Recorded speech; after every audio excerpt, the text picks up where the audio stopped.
Botafogo está querendo Renier? O que tem de verdade nesse caso do Wesley tá certo com o Botafogo? E aí, quem tem mais pressão? São Paulo com o Zubeldia balançando ou o Renato Paiva para mostrar um bom futebol? Tudo isso aqui nesse vídeo, nesse react, que tem seleção Sport TV, desculpa, tem Sport TV News, tem um monte de coisa aqui para vocês. Então, antes de começar, curta, comente, compartilhe, se inscreva no canal e ative o sininho para receber avisos de cada conteúdo que pingar aqui no canal. Notícia do Fogão, Live Pix, Pix do canal, aqui embaixo o 2.0, nosso canal reserva aqui de react, mais curtos, né? Caso a gente perca esse canal com strikes, esse será o nosso canal reserva. E 4 planos de membros. Vamos lá, vamos partir pro vídeo, sem mais enrolações, vamos reagir aqui às notícias do Fogão. Estamos de volta com Seleção e o assunto agora é a pressão no Nilton. Vocês acham que é exagerada essa manchete? Pressão no Nilton para os momentos de São Paulo e Botafogo? Para o Botafogo eu acho. Assim, não que a manchete seja exagerada, mas eu acho um exagero que existe uma pressão depois de 5 jogos do treinador. Pois é, gente. Não estou dizendo nem pressão em cima do Renato Paiva. É. Eu acho que é uma expectativa, assim, do Botafogo. O time perdeu do Bragantino sábado. Eu acho que, assim... Jogou mal. Olhando o jogo a jogo do Renato Paiva no Botafogo, na minha opinião, ele melhorou bem o time. Bem o time, rapidamente. O time tem padrão, né? Eu que também que acho. Não tinha. Também acho. Fez um belo jogo contra o Palmeiras em São Paulo. Fez um bom primeiro tempo, perdeu para a Laú na Libertadores. Precisa fazer um negócio chamado gol, porque cria, Perfeito. né? Jogou bem contra o Juventude no sábado à noite. Não fez um bom jogo com o Carabobo. Ganhou, assim, na base da insistência, não jogou bem. E não jogou bem, aliás, jogou muito mal contra o Bragantino. Então ele veio de 2 jogos abaixo, né? Eu acho que a atuação contra o Carabobo, a fragilidade do adversário, que onde era esperado uma goleada. E o Botafogo tem bom retrospecto jogando em Bragança, né? Nos últimos anos teve bons resultados. Um empate e uma vitória no ano passado, o gol do Gregory. A maneira como jogou, acho que isso traz a pressão para o jogo de hoje. Não tendo um bom desempenho hoje novamente, talvez aumente um pouco a pressão sobre o treinador do Botafogo. Mas eu concordo contigo também, melhorou bastante pelo que fez já no começo da temporada. Supercopa, Recopa, como fez no campeonato o Carioca. Eu acho que houve uma melhora. O tempo de trabalho também ajudou, a qualidade do elenco ajuda bastante. Mas os 2 últimos desempenhos aí colocam uma certa pressão. A dificuldade que eu tenho de dizer que ele melhorou o time, que é uma coisa óbvia, é que o que vinha antes dele nem time era assim, né? O Botafogo abriu mão completamente dos 3 primeiros meses. E isso aí não é culpa do Leiria, depois do Caçapa. Foi um projeto de você não existir naquele tempo, sem um treinador, sem os reforços que foram chegando a conta-gotas. Aí a gente vai usar como parâmetro o time do ano passado. O time do ano passado não tem como ser o mesmo porque perdeu os seus dois dos seus principais jogadores, né? Talvez os 2 mais talentosos, enfim. Mas 2 caras que tinham um impacto muito grande, além de outros tantos do elenco. O elenco enfraqueceu, o banco de reservas enfraqueceu e está tentando voltar a ser um time mais coeso. Agora, acho muito cedo também, para tudo, assim, para qualquer constatação. Eu gostei do que o Graf e a Ana disseram, jogos contra o Palmeiras e Juventude segundo tempo. Os outros ainda bastante oscilação. Mas natural, o time está se refazendo também. E faz um tempo que no São Paulo a pauta é sempre assim. E o Zubeldia, hein? Essa semana cai? Sempre assim, né? Faz um tempo que a discussão gira em torno do Zubeldia. Faz. E vamos discutir o Zubeldia, então. Então, cara, o Zubeldia, para mim, ele é um dos elementos, né? Quando você vai analisar o São Paulo, você tem que analisar um clube que está arrebentado financeiramente, a dívida maior de todos os tempos, diz o presidente, com um plano bom para os próximos anos. A gente vai esperar para ver se as coisas vão acontecer nesse sentido de pagamento e de ficar numa situação mais saudável, que você possa montar um elenco maior, com jogadores melhores. Ainda assim, eu acho que o elenco do São Paulo poderia jogar mais. Eu acho que o Zubeldia não conseguiu montar um time que entregasse alguns aspectos que hoje me parecem essenciais no futebol. Continua competitivo, continua sendo um time difícil de ser batido. São Paulo perde poucos jogos, mas acho que ofensivamente produz muito pouco, tem muita dificuldade de sair jogando, de sair de pressão. São elementos que eu acho que um trabalho melhor poderia agregar. Mas está jogando sem os seus principais jogadores, isso tem um peso. Você ter no elenco Oscar, Lucas, Pablo Maia e nenhum deles estar disponível, tem um peso evidente. E o ataque não está jogando nada. Os dois atacantes estão mal. E falar o Calleri já desde o fim do ano passado está muito mal, né, cara? Muito mal, e acho Muito que a mal. posição deveria estar mais aberta do que parece estar.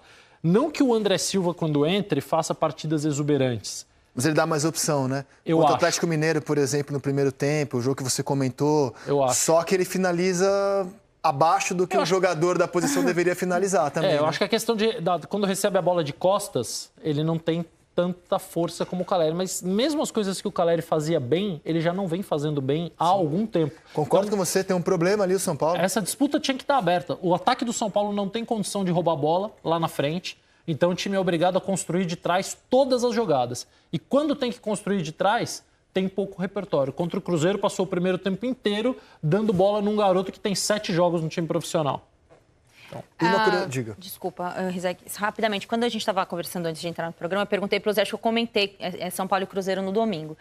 E a minha grande dúvida em relação ao trabalho do Zubeldia, e aí você vai olhar no campo, é completamente diferente, né? Assim, o quanto que a culpa é dele e o quanto é o elenco que é limitado. E aí, conversando com o Ale, a gente chegou numa conclusão e que eu concordo muito, que eu acho que cada um tem um pouco de culpa. O que eu entendi ali, né? Se fala muito sobre o Ferreirinha, porque deposita muito expectativa em cima do Ferreirinha e tal, e quando ele tá bem, o time tá bem, tanto que ele faz mais um gol, né? Inclusive, galera que tá desafiando o Ferreirinha aí, fica atento que ele tá fazendo gol. Ele fez mais um gol, só que o São Paulo ficou um time muito previsível. Eu acho que esse é o grande problema, quando você não pode contar com o Lucas, que é um jogador que faz muita diferença, né? É quando tá jogando. O Luciano também não tá bem. E aí, qual que foi a escolha do Zubeldia? Ele empurrou o Luciano para jogar perto da linha dos atacantes e ele ficou sem meio campo. Ele depende muito da movimentação dos dois volantes para criar por dentro e o São Paulo não criou nada. O que o Cruzeiro fez? Marcou por dentro e colocou o São Paulo para jogar pelos lados. E aí ficou um jogo muito previsível em cima do Lucas Ferreira, que foi muito bem no primeiro tempo, conseguiu levar superioridade na maioria das jogadas, mas aí eu tenho uma outra dúvida, eu gostaria muito de ouvir o Zubeldia sobre isso. Você tem um atacante que é um atacante de lado como é o Lucas, só que ele tem 1,87 m. Então, assim, ele era o jogador que cobrava os escanteios do São Paulo. Ele foi um jogador que ficou muito colado no lado direito. E depois que o lateral do Cruzeiro, que estava amarelado, entendeu a movimentação dele, ele só se antecipava em relação à marcação e o jogador ficou muito isolado no segundo tempo e o Zubeldia não fez nada para ajudá-lo. Né? Não teve nenhuma mudança ali no time para ajudá-lo. Então, acho que tem um pouco das duas culpas. Assim, acho que tem um elenco com algumas limitações. E o treinador, que eu acho que demora para entender quando o time precisa do dedo dele, né, da energia dele para mudar o jogo. O Campeonato Brasileiro é muito pesado, cara. O Botafogo, depois de receber o São Paulo, vai visitar o Galo. E o São Paulo vai receber o Santos. Não tem respiro para ninguém no Campeonato Brasileiro. E uma curiosidade, o Botafogo tem levado... O São Paulo tem sido quase um freguês do Botafogo nos últimos tempos.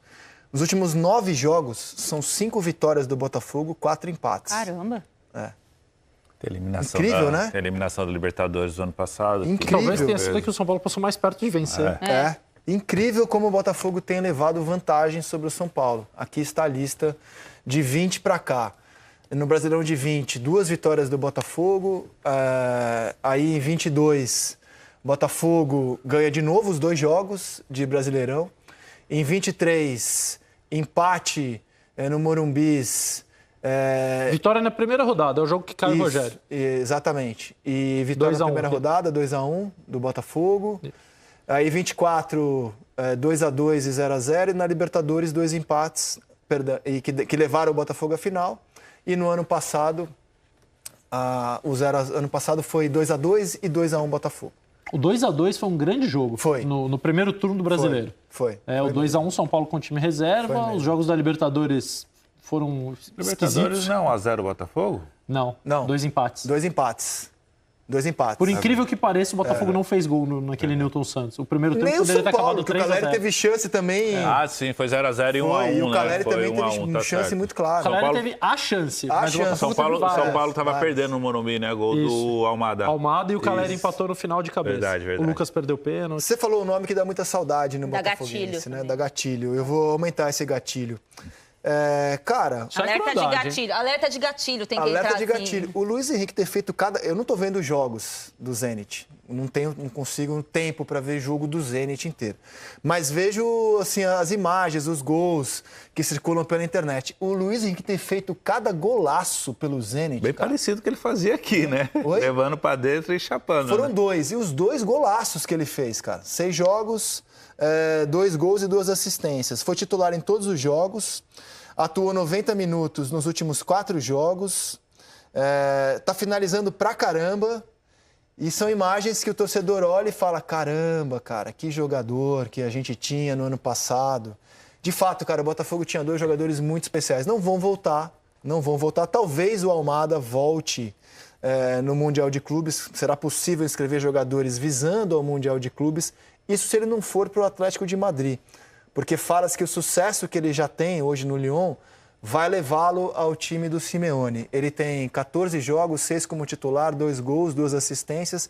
A gente não tem as imagens dele no Lyon, mas os comentários são de que ele está jogando muito bem lá. E na seleção da Argentina, fez um golaço contra o Uruguai, na última data FIFA. Participou de um lance do gol contra o Brasil. Né? E deu assistência de um gol contra o Brasil. Sobre possíveis voltas, precisa ver quais movimentações agradam mais ou servem mais ao fair play financeiro do dono dos clubes, né? Porque atualmente ele manipula as transferências de acordo com o que ele precisa para fechar fair play, que ele tem obrigação disso na França e não tem no Brasil. Então, algo que para quem gostava, especialmente no ano passado, antes de ser campeão, de falar tantas coisas ruins sobre o futebol brasileiro, não é só aqui que acontecem coisas erradas, né? Sempre bom lembrar. Mas são 2 jogadores muito especiais, né? Principalmente para o cenário nacional. Assim, a diferença que eles fizeram, o impacto que eles tiveram no Botafogo é raro, é muito difícil que alguém repita. Seria maravilhoso se eles pudessem jogar novamente no clube. E o Almada cada vez mais maduro, né? Nota-se um processo de... Ele foi campeão do mundo em 2022, só porque eram 26 convocados, e desde então ele vem crescendo cada vez mais. Começar falando sobre 2 possíveis contratações já para a janela do meio do ano, né? Na verdade, 3. Vamos citar aqui 3. Né? De ontem para hoje surgiram algumas situações que eu acho válido a gente comentar aqui com vocês. A primeira é do ponta esquerda Wesley, né? Que está ali aquele burburinho desde que o Betão do Charla Podcast falou que conversou com o Renato Paiva, que ele está certo, que vem no meio do ano. Isso aí vem causando um burburinho, né? Mas a posição, com muita cautela do Botafogo, é que não tem nada certo ainda. É um atleta que interessa ao Botafogo, continua interessando, mas que não está nesse estágio que o Betão falou de estar certo. Mas pode acontecer, tá? Existe ali o interesse e a vontade do Botafogo de trazer o Wesley no meio do ano, que seria uma baita adição para o elenco do Botafogo, um jogador alto de 1 contra 1, de velocidade, de drible, né? Um jogador de mais porte físico, né? Jogador que agregaria muito nesse time do Botafogo. Outro assunto que a gente precisa comentar aqui é sobre a questão do zagueiro, né? O Botafogo ficou sem zagueiro na janela doméstica, tentou ali trazer um jogador, mas não conseguiu.